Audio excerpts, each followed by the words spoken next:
I was feeling a little discouraged yesterday, and I had studied out and written out some notes that are quite encouraging to me, and I wanted to share them with you. Um, I want to encourage Christians that God can turn things around in situations that seem quite hopeless if we remain steadfast in our faith and stay unbendable in our convictions. Often the same trap that is laid at our feet by the enemy is turned back on him by God. The first example I want to bring out is Daniel. According to Daniel 6:3, he was a favored high official to the king to the point that others were jealous. In this account, they devised a scheme to which he would be thrown into a hungry den of lions if he were to break the law and pray to God.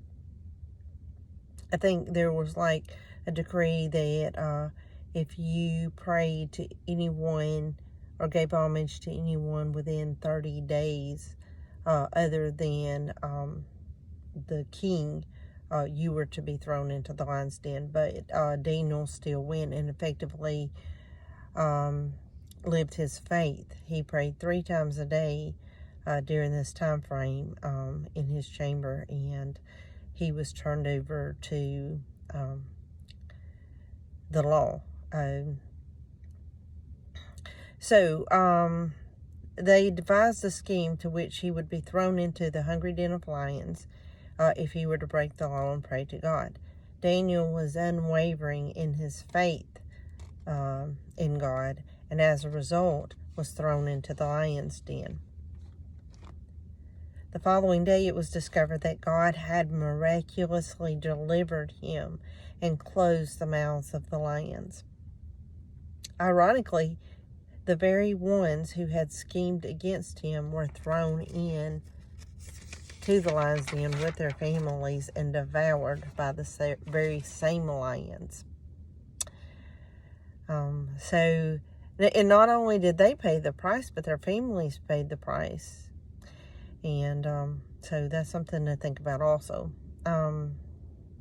Same situation except for one thing. God was with Daniel. The second example that I would like to share is from the book of Esther, beginning in chapter 3.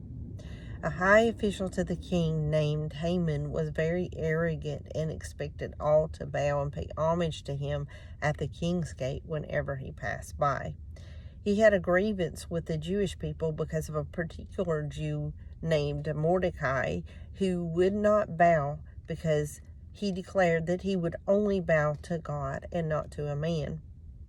This infuriated Haman, and he devised a plot to annihilate the Jews and build a gallows to hang Mordecai.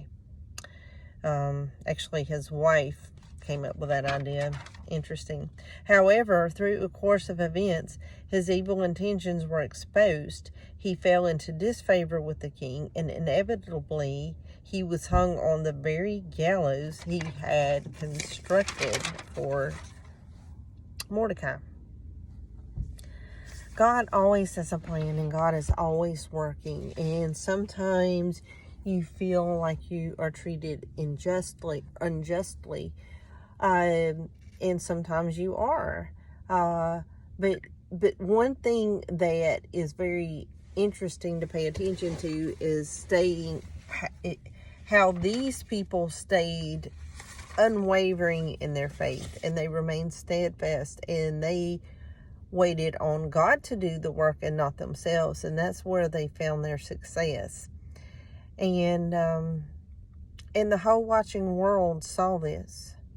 So it was a great evidence of who God is and that God cannot be topped.